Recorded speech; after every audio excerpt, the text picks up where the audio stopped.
Muy buenas tardes, señoras y señores. Bienvenidos al atardecer de este lunes, día 30 de mayo de 2022.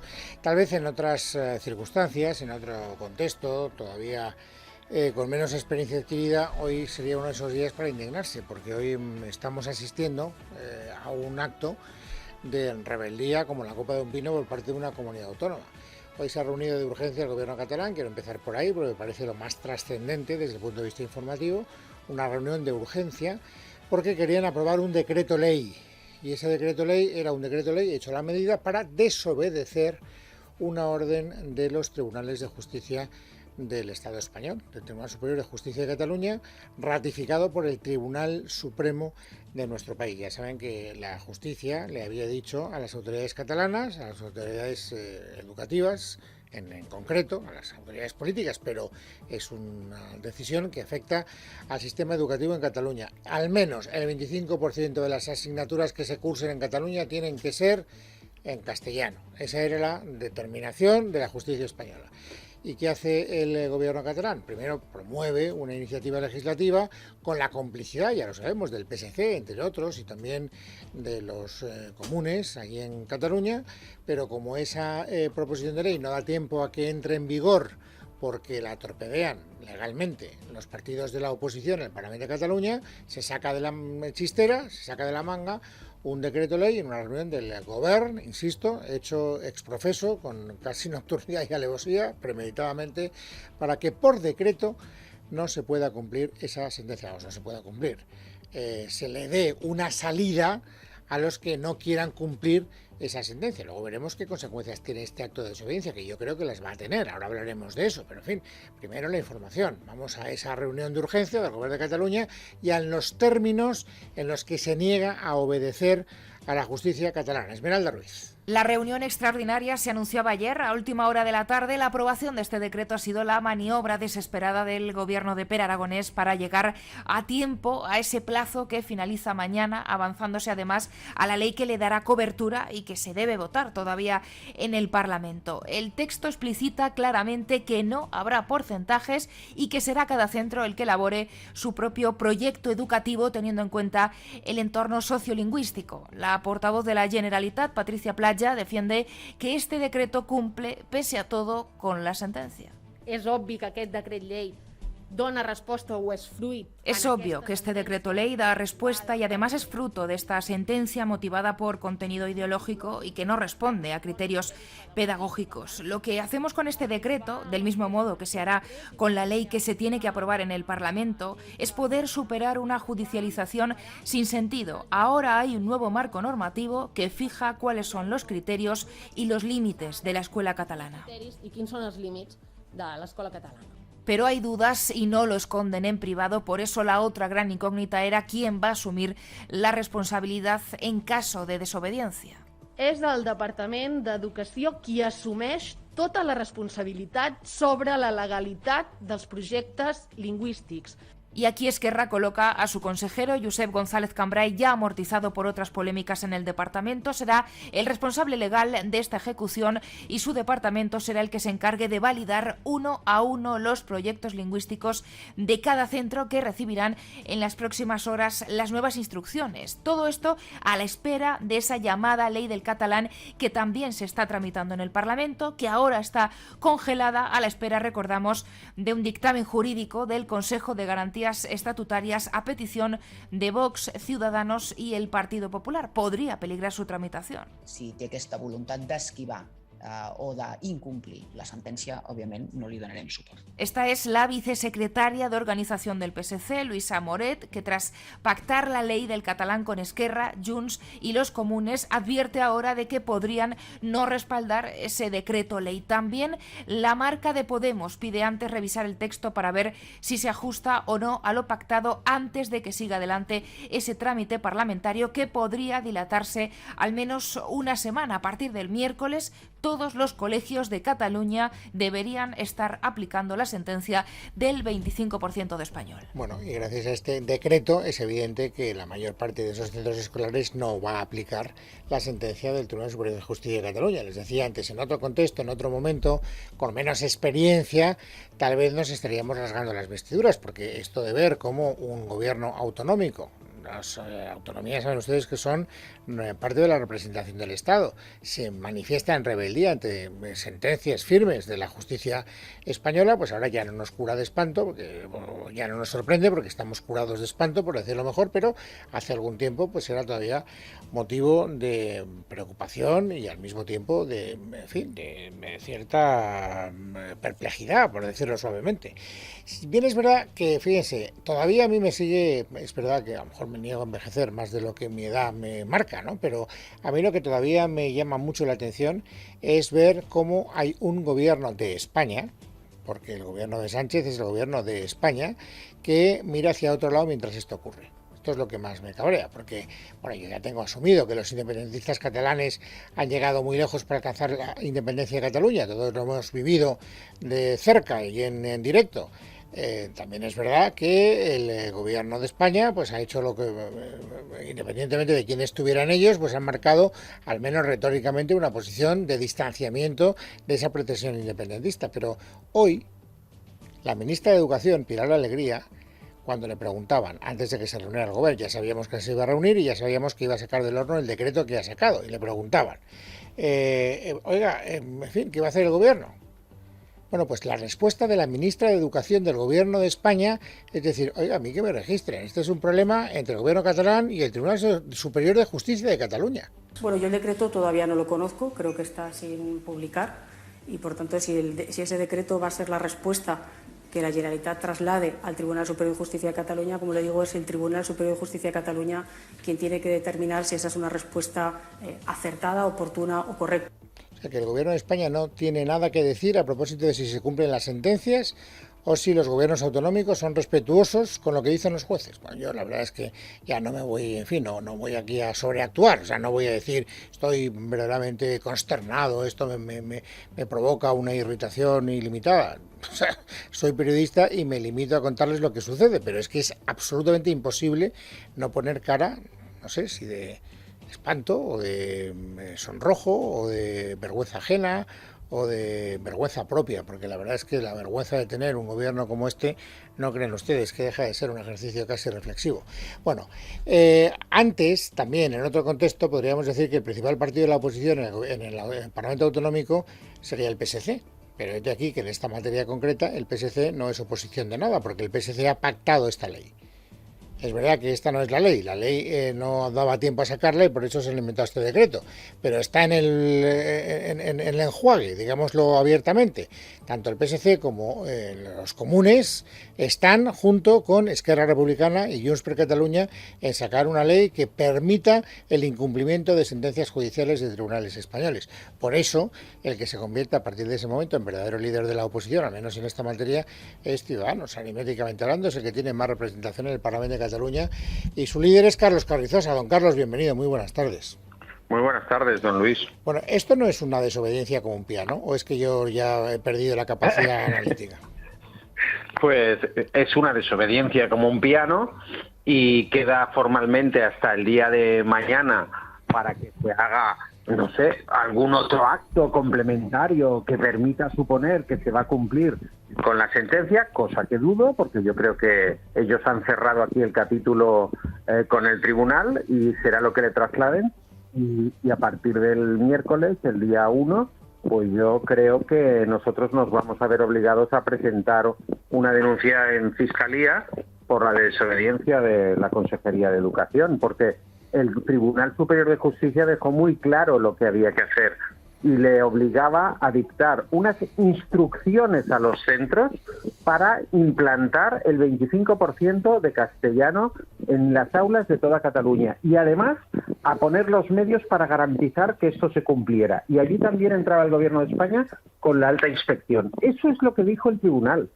Y cualquier otra cosa que se aparte de eso y que no haga cumplir eso, es una desobediencia, porque el tribunal quiso dejarlo muy claro porque ya los conoce. Y lo que hace este decreto es decir, bueno, los centros educativos ya saben que tienen que hacer unos proyectos lingüísticos de conformidad a lo que dice el Estatuto de Cataluña y las leyes catalanas, y nosotros seremos los responsables de que sean válidos legalmente.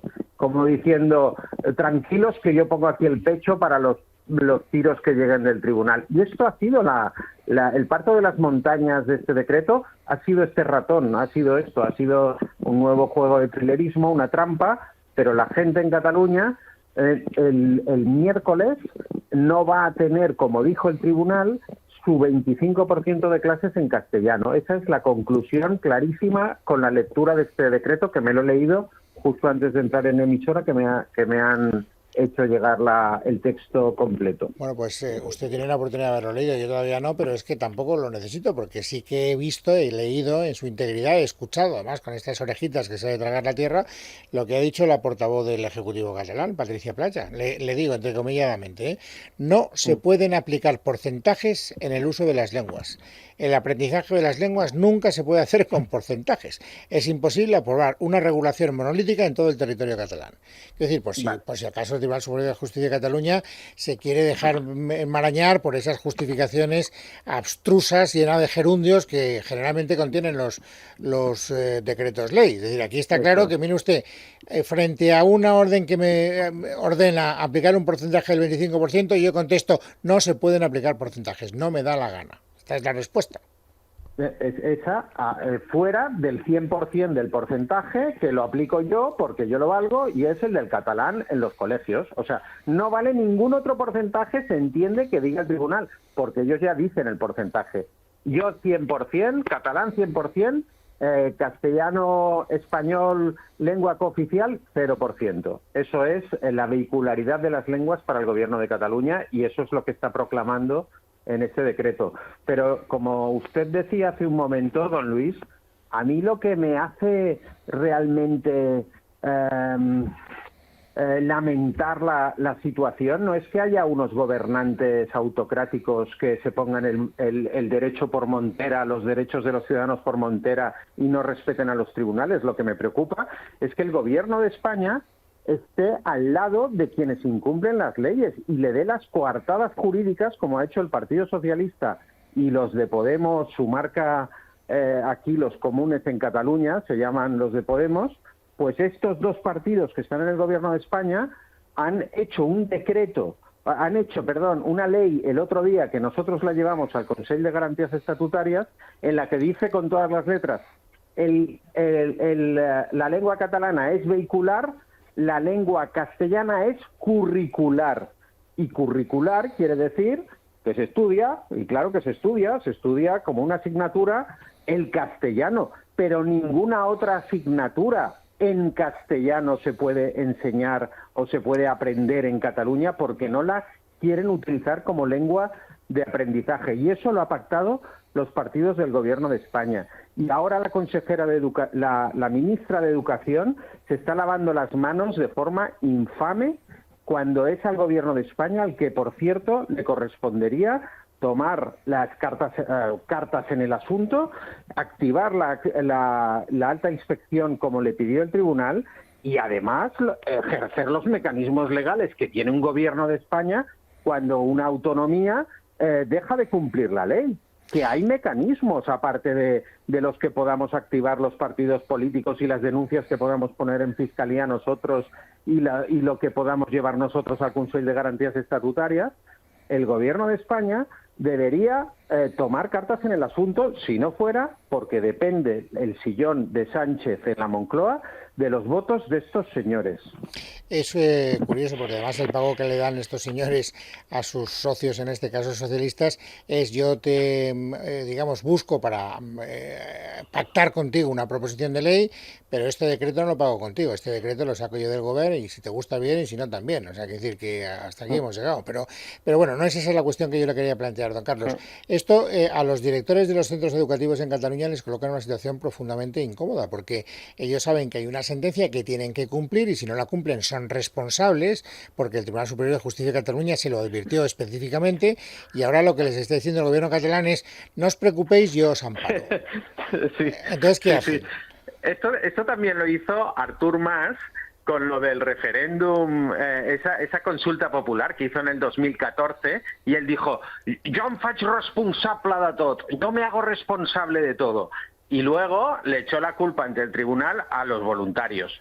¿sabe? Y luego hay interventores de la Generalitat que se están rasgando las vestiduras porque autorizaron gastos por órdenes del señor Mas. Y aquí va a pasar exactamente igual. El señor Cambray, todo valiente, yo me hago responsable, pero, o sea, es como si usted le dice a alguien, oye, mata a ese, que yo ya me hago responsable. Ah, vale, pues ya voy. Bueno, y el tribunal le dirá, ¿y usted qué? ¿No sabe, no es una persona con poder de decisión? Entonces, evidentemente estas asunciones de responsabilidad son teatrales, pero no son jurídicas. Y lo que a mí me sabe peor de todo, oiga, mire, yo sí hay un montón de directores del régimen que están dispuestos a dar su carrera profesional y a ser inhabilitados por defender la causa de la opresión del español y por la hispanofobia que les ilumina, pues oiga, allá ellos, los que lo hagan. A mí lo que me sabe muy mal es que el gobierno, ladinamente, vuelve a poner a todos los padres de Cataluña en el riesgo de ser señalados, porque es lo que consigue, o sea, la inmersión lingüística se ha mantenido gracias a que el que lo pide es señalado, y a veces violentamente, como aquel niño de Canet de Mar, si pide el castellano en su aula. Entonces, claro, aquí lo que todo el mundo está confiando es en la presión social, en la amenaza de que aquel padre que diga, oiga, pero si aquí en mi pueblo esto no se está cumpliendo, esto que dijo el Tribunal Superior de Justicia, pues lo que hacen con lo de derivar a los directores es precisamente derivarlo a las clases para que las familias tengan que denunciar que allí no se cumple, y allí es donde rige la omertá y la mafia, que es la que este gobierno está ejerciendo sobre las familias catalanas, ante la pasividad, repito, del gobierno de España. Y entonces el Tribunal Superior de Justicia, yo lo único que le puedo decir es que si en España se mantiene en algo el Estado de Derecho, no es gracias al gobierno del Partido Socialista, sino que es gracias a la heroicidad de estos jueces y tribunales y muchas veces fiscales, que están manteniendo el último bastión de la legalidad allí donde nos rige. Y entonces vamos a depender de un Tribunal Superior de Justicia al que el Gobierno de España les está dejando solos y con alguna parte de la sociedad valiente, como estas asociaciones civiles que llevan al gobierno a los tribunales y que les ganan, como la Escola de Tots y la Asamblea por una Escuela Bilingüe de Ana Losada, y luego los partidos políticos que llevamos muchísimos años luchando estos temas y no nos vamos a doblegar ni vamos a agachar la cabeza ante este abuso, aunque no tengamos a nuestro lado a nuestro gobierno de España. Don Carlos, pues le agradezco mucho que nos haya dedicado estos minutos y tendremos la oportunidad de ver qué pasa pasado mañana. No creo que nada nuevo bajo el sol, pero estaremos atentos. Un saludo muy cordial. Muchas gracias. Muchas gracias, don Luis. Buenas tardes. Bueno, la verdad es que esto no le viene bien a nadie, pero especialmente mal le viene al Partido Socialista, que tiene ahora que vérselas con las urnas en Andalucía dentro de muy pocos días. El viernes de esta semana empieza la campaña electoral. Lo digo porque el Partido Socialista no deja de bajar en las encuestas en Andalucía. Hoy hemos conocido la encuesta de Centra, que es, para entendernos, el CIS andaluz. Y la verdad es que el CIS andaluz lo que pronostica es una victoria abrumadora del Partido Popular, que pasa del 20,7% al 39,2%.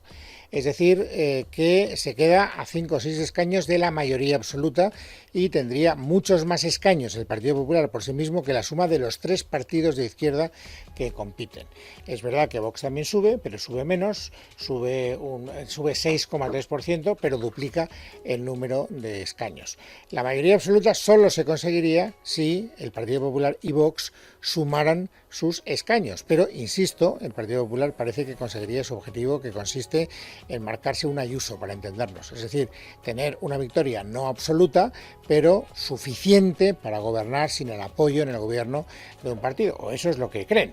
Bueno, entonces, estos son los datos de la encuesta y hay 3 reacciones que me interesa que ustedes conozcan para que su información sea completa. Primero, la reacción de mal perdedor del candidato del Partido Socialista, el señor Espadas, que cuando le han preguntado por esta encuesta ha hablado en estos términos del CIS andaluz. El Centra, como usted comprenderá, no es un centro independiente, ni los datos ni análisis que hace merecen, en este caso, el análisis objetivo y la independencia que debe tener un centro de estudio de datos. La derecha y en particular el señor Bendodo hizo del Centro de Estudios Andaluces su cortijo, en este caso su laboratorio, para orientar a la opinión pública andaluza. Como usted comprenderá, el Partido Socialista desgraciadamente sabe que ese centro ya no es un centro que dé información veraz. Es realmente asombroso porque cada vez que se publica una encuesta del CIS, no del CIS andaluz, sino del CIS, los partidos de la oposición dicen lo mismo, pero con una diferencia que el señor Espadas debería tener claro. El CIS generalmente discrepa de las encuestas que hacen los institutos privados. Y por eso queda en evidencia el CIS. El CIS es la voz disonante que dice lo que no dicen los demás y que se equivoca en solitario. Y hace el ridículo con el dinero de todos. Pero es que en este caso concreto la encuesta del CIS andaluz que hemos conocido hoy coincide básicamente con la que publica, por ejemplo, el diario El País. Hoy hay una encuesta también de 40 dB en El País que no digo que es milimétrica, pero que es muy aproximada, muy cercana al pronóstico del CIS. ¿Qué pasa, señor Espadas? ¿Que también El País manipula la opinión pública? ¿O está siendo una herramienta del Partido Popular para no sé qué comedura de coco de todos los votantes andaluces? Es verdaderamente sorprendente. Esta es la primera reacción que quería que conocieran. Y luego lo importante desde el punto de vista político. Naturalmente, Moreno Bonilla con estos datos que dice que está más cerca a mi objetivo, que es un gobierno en solitario. Y mi determinación hasta el 19 de junio es gobernar en solitario e intentar tener una mayoría amplia que nos dicen las tendencias de las encuestas que es pues posible, que es viable. Y esa mayoría amplia es la que nos permitiría gobernar en solitario. Por tanto, yo voy a dejarme la piel para intentar convencer al máximo número posible de ciudadanos en que cuando llegue el momento de que la única opción viable de gobierno es la nuestra. Problema, que Vox no quiere. Vox ha dicho, yo no voy a hacer lo que hice en Madrid con la señora Ayuso, saques tú lo que saques. Por lo tanto, aunque necesites un escaño para ser investido, o pactas conmigo el gobierno o no tienes nada que hacer. Esto es lo que yo deduzco de lo que ha dicho hoy Jordi Buxadé. Si el Partido Popular sigue insistiendo en esa idea de que va a desarrollar políticas, programas, ideas distintas, opuestas a las ideas, al programa de Vox en las elecciones de Andalucía, a nuestras inquietudes, se va a encontrar con un no rotundo cada vez que lleve una iniciativa al Parlamento de Andalucía, incluida la iniciativa de proponerse a sí mismos como presidentes del Gobierno de la Junta de Andalucía. Es verdad que esto se puede decir en campaña o en precampaña, porque la campaña propiamente dicha no empieza hasta el viernes y a lo mejor luego las cosas cambian, pero este es el discurso retórico que en este momento se está abriendo camino en vísperas de las elecciones andaluzas. Y hay un tercer acontecimiento informativo que también quiero contarles con un poco de detenimiento porque me parece que pone de manifiesto una vez más, he perdido la cuenta de cuántas veces van, de las discrepancias internas entre el Partido Socialista y su socio en el Banco Azul, que es Podemos. Hoy se está conmemorando el 40 aniversario del ingreso de España en la OTAN. Bien, pues con tal motivo ha venido el secretario general de la OTAN y se ha hecho un acto en el Palacio Real y luego en el Teatro Real, y luego una comida en el Palacio Real, etcétera. Y a esos actos no ha acudido ningún ministro de Podemos. Sánchez sabe que ahí tienen una discrepancia clara y además en presencia de Stoltenberg no tenía más remedio que defender algo a lo que se ha comprometido España, que es aumentar el gasto de defensa. Hoy Sánchez, durante esa conmemoración del 40 aniversario, ha vuelto a ratificar el compromiso. Hoy nuestra seguridad está amenazada por el régimen de Putin y por tanto apoyar a Ucrania con decisión es la única forma de asegurar que la Europa y el mundo, yo diría, que hemos construido tengan un futuro cierto. Es imprescindible, en consecuencia, que reforcemos nuestra capacidad de disuasión, lo cual, sin duda alguna, va a exigir capacidades militares modernas, capaces, disponibles, que solo se adquieren mediante un aumento de la inversión en defensa. Aumento en la inversión en defensa. Respuesta de Podemos, esta vez ha salido como portavoz, todos los lunes yo creo que van moviendo banquillo, a ver quién funciona mejor. Hoy le tocó el turno a Javier Sánchez Serna. Esta cumbre de la OTAN, que puede ser pues, más o menos importante para el socio de gobierno, pero lo que nos tenemos que preguntar es si sirve más o menos a ese objetivo. Si la única idea es multiplicar el gasto militar de España, pues nos acerca o nos aleja de la paz que todas las partes quieren. Bueno, no pasa nada, es decir, es una discrepancia más sobre un asunto ya conocido, que no añade gravedad a esa discrepancia de fondo que se puso de manifiesto en los primeros momentos de la invasión de Ucrania, pero estamos a pocos días de que España albergue una cumbre de la OTAN, que es muy trascendente porque está en plena efervescencia la guerra de Ucrania, y ahí yo me malicio que las discrepancias de Podemos van a hacer mucho más daño al prestigio internacional que lo que puede haber causado la discrepancia en este acto conmemorativo. Y a todo esto hay que ocuparse también de lo que está ocurriendo en Ucrania. Siguen pasando los días, la guerra continúa y los bloques se mantienen inamovibles. Verónica Jorro. Los líderes de la Unión Europea han iniciado esta tarde una cumbre en Bruselas para tratar de sacar adelante o al menos avanzar en las sanciones al petróleo ruso, pero solo al importado por vía marítima, para sortear el veto de Hungría. Ayer ya hubo un primer encuentro en el que no se logró alcanzar ningún consenso. José Manuel Álvarez, ministro de Exteriores, esta mañana en Televisión Española. Llevamos negociando todo el fin de semana, todavía no hemos llegado a un acuerdo, existen todavía algunas pequeñas diferencias, todavía en lo que respecta al transporte de petróleo por oleoductos. No puedo predecir en estos momentos si llegaremos a un acuerdo o no. Hay países que son muy dependientes del petróleo ruso y por lo tanto yo entiendo también las dificultades que ellos tienen. Lo que sí le puedo decir es cuál es la posición de España, que es un apoyo a ese sexto paquete de sanciones. Según fuentes europeas, la propuesta que está ahora sobre la mesa consiste en distinguir entre una prohibición total de las importaciones rusas por vía marítima, que estaría en vigor a finales de año, y una exención por el momento para el petróleo procedente del oleoducto Druzhba, el más largo del mundo y que transporta crudo desde Rusia a Ucrania, Bielorrusia, Polonia, Hungría, Eslovaquia, República Checa, Austria y Alemania. De alcanzarse ese acuerdo de sanciones al petróleo en dos tandas, esta primera afectaría a los 2/3 del crudo que exporta Rusia a la Unión Europea, según ha precisado un alto funcionario de la Unión Europea. Sobre el terreno, los rusos ya han entrado en la ciudad de Severodonetsk, la última en importancia, que aún no controlan los soldados enviados por Moscú en la región ucraniana de Lugansk, al este del país. Y por otro lado, al menos 243 niños han muerto en Ucrania desde que comenzó la invasión, según la Fiscalía General del país.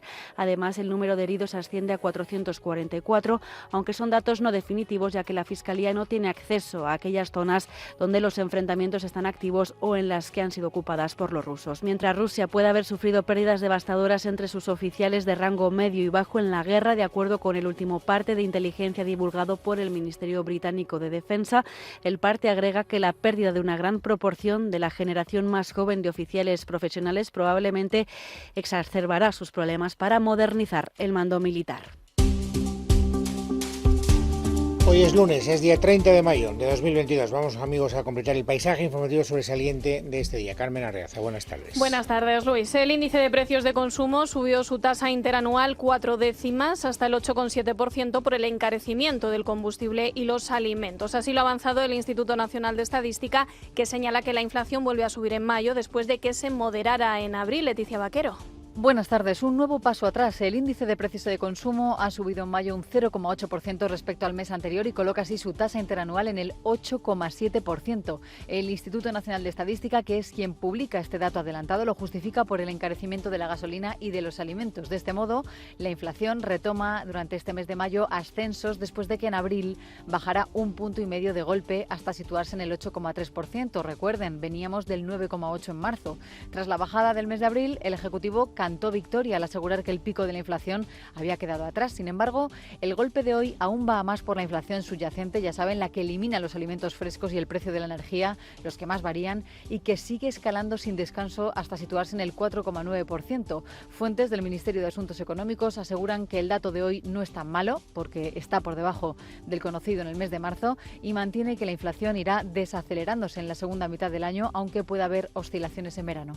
Gracias, Leticia. Cambiamos de asunto. El portavoz del PSOE, Felipe Sicilia, ha rechazado hoy que haya militantes de su partido, ha dicho, en la que ha calificado como macrotrama de corrupción de Valencia, que ha sacado a la luz el diario El Mundo. Sicilia ha apuntado a la oportunidad de las próximas elecciones en Andalucía para hacer aflorar estas informaciones. Ya sabemos que la derecha es experta en darle la vuelta a sus corruptelas para tratar de ensuciar el nombre de otros partidos. Esta es una trama del PP que afecta a dirigentes del PP, sin ir más lejos, como le digo, al Ayuntamiento de Valencia en la época de Rita Barberá, y por más que el Partido Popular y la derecha quiera darle la vuelta, queda claro que esta trama, dónde ha salido y a quién, desde luego, ha estado dañando, ha sido sin duda al Partido Popular y a sus dirigentes. Más cosas. La viruela del mono supera ya los 250 casos a nivel mundial y la OMS señala que el riesgo para la salud pública es moderado y que el virus circuló algún tiempo sin ser detectado. Hoy la Comunidad de Madrid, quien tiene más casos en España, empieza a hacer pruebas para confirmar más casos en 5 hospitales, como indicaba la presidenta regional Isabel Díaz Ayuso. Hombre, estamos pendientes desde el Gobierno y la Consejería de Sanidad está en todo momento encima del asunto, pero por ahora es de total tranquilidad y de control sobre esta situación. Sepan también que la Policía Nacional ha lanzado este lunes una campaña con la imagen de 10 fugitivos buscados y que podrían encontrarse en España. Leticia Barquín. En la lista de los más buscados hay todo tipo de perfiles delictivos, algunos de ellos en busca y captura desde hace más de 15 años y que podrían ocultarse en España. En este sentido destaca el británico Derek McGraw, que lleva 15 años huido de la justicia tras asesinar a un camarero en la ciudad de Glasgow. Por asesinato también en Ciudad de México se busca a Manuel Herrero, pero también los hay como Diego Darío González, acusado de abusos sexuales en este caso durante años y sobre su propia hija, o narcotráfico como Nicolai Estérez, cabecilla de una organización internacional dedicada al tráfico de grandes cantidades de sustancias estupefacientes. En la lista de los más buscados figura también Viviana Andrea Vallejo, regente de varias casas en las que se obligaba a prostituirse a mujeres traídas con engaño a España, o un alunicero como Luis Martínez, recordado por su fuga de la cárcel de Alcalá Meco, aprovechando un traslado al hospital. La colaboración ciudadana podría ser clave para su localización, por lo que se ha habilitado una dirección de correo electrónico específica para que los ciudadanos que crean tener algún dato que pueda conducir a su localización lo comuniquen a los investigadores de forma confidencial. Gracias, Leticia. Y la Guardia Civil ha hallado ahorcado al hombre que mató a puñaladas a su pareja este domingo en Tomelloso, Ciudad Real. María García. Así es, la Guardia Civil estaba buscando a la pareja de la mujer de 48 años que apareció muerta en un restaurante de Tomelloso. El cadáver de este presunto responsable del crimen ha aparecido este lunes sin vida en un paraje del pantano de Peñarroya, en el término municipal de Argamasilla de Alba, según ha informado la Subdelegación de Gobierno de Ciudad Real. El presunto agresor accedió ayer al restaurante donde trabajaba esta víctima y en el que se celebraba una comunión, atacándola con un arma blanca. La muerte ha sido confirmada como un nuevo caso de violencia de género y no había denuncias previas por maltrato. Se trata de la cuarta mujer asesinada por violencia de género en los últimos días de mayo. En lo que va de año, sepan que alrededor de 18 mujeres han sido asesinadas a manos de sus parejas. Gracias, María. Y acabamos contándoles que el actor Luis Lorenzo y su mujer han reaparecido tras acudir a firmar a los juzgados después de ser puestos en libertad provisional el viernes tras haber sido detenidos por haber asesinado presuntamente a la tía de ella. Lorenzo ha pedido ante los periodistas que se respete su presunción de inocencia. Pido respeto a todos los medios por un derecho constitucional que es la presunción de inocencia. No pasa nada porque estoy absolutamente convencido de que esto se va a aclarar. Absolutamente convencido. En casa de Herrero, Es Radio.